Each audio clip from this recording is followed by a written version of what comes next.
My name's Leon Tarbotton and I'm a free ski park and pipe coach.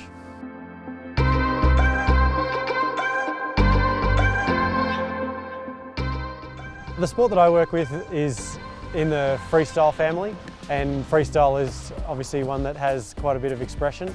Learning new tricks on both rails and jumps is quite prone to injuries and is quite high risk. So they come to me with the things that they want to do, and it's my job to help them realise their vision of what their dream run looks like. Cork sevens?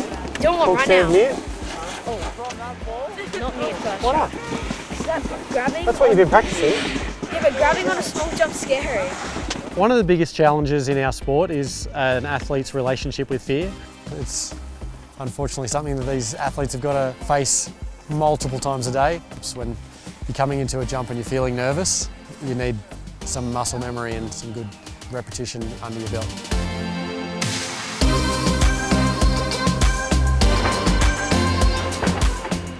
Free ski have been using trampolines for quite a while. It's a huge help for us in terms of just gaining some air awareness. The amount of jumps that you can get on a trampoline in an hour compared to the amount of jumps that you can get on the snow, you just get a lot of repetition. Whoa. That was better. Probably the biggest advantage to doing things on trampoline, there's the ability to do sets. So you can do, instead of a full wrap all the way over, you can land on your back or break the trick up into different parts. And then once we feel comfortable, then we take it to snow. Want me to throw the mat in?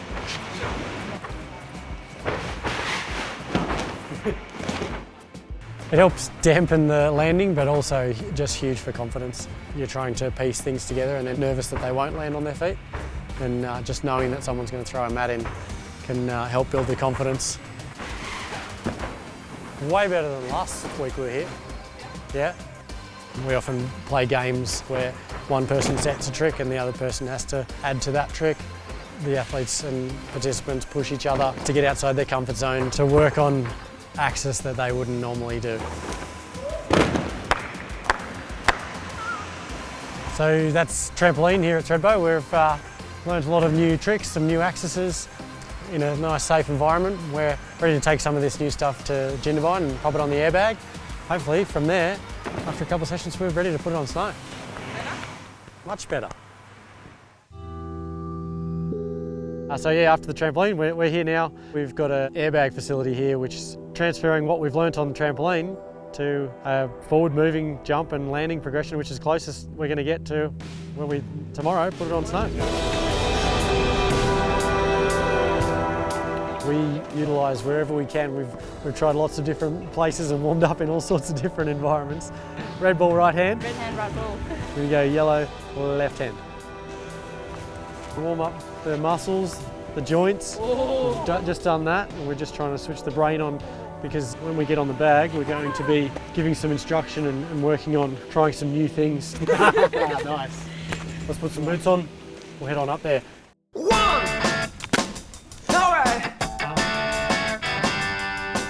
Kind of eliminates a big fear factor. The less scared you are, the more likely you are to land the trick.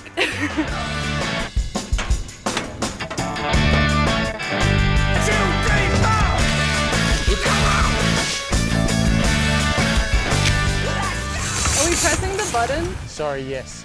There's no spotter. So we have a system where once you get off the airbag, press the button and there's a little light that flashes to know that the bag is clear and the next person can drop. Oh, that's good air. The wind gusts got up to 35 kilometres that time. Be mindful of that dropping into this one. Copy. This is 33k gust up there, 24 at the knuckle. So we have our own wind and weather systems set up at the top of towers here, down at the knuckle as well, because there's obviously restrictions in how much wind we can cope with before we're not making it to the landing, etc. Are you going to go down here from Switch? Yeah. Have you dropped in up there, Switch, yet? Yeah. No. Go on. It's so scary though. Yep. A lot of our sport is scary. Can I do one switch here and then go there? How about you do your natural switch up there, and then you can, if you feel like you need to, come down here and do your unnat switch. Here.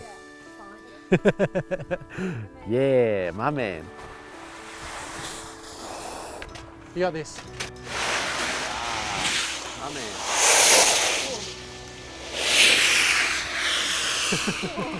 Did the hard bit. Ew! Being in Australia, our winters with snow are quite short. A real big draw card is the ability for us to get on the airbag year round. We can generally get a lot done. The athletes will jump approximately 30 times in a 2-hour session. This just takes it to a whole nother level. We've got community sessions here a couple of times a week, and those sessions are booked out. We've got kids learning to grab for the first time or go off their first jump, so it's a really progressive space and really allows athletes to express themselves and try new things in a safe environment. This is Merritt's Park, where we've got some medium-sized jumps that replicate what we were doing on the airbag down in Jindabyne. Put it on snow on a beautiful day here in Thredbo. Some of the unique challenges that we face in winter sport, we share our training venue with members of the general public.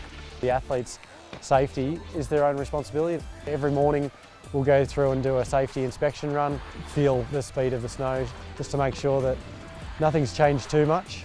Often looking at other people in the public hitting those jumps and deciphering for themselves, I need to go a little bit slower or faster than that for me to be safe. Oh, there's no speed. The responsibility becomes a lot more athlete driven. So if we go to competitions or a new venue and I'm not there, then they feel like everything that I've taught them in the past is conversations that they're going to have with themselves, and they're going to be safe and have a lot of fun.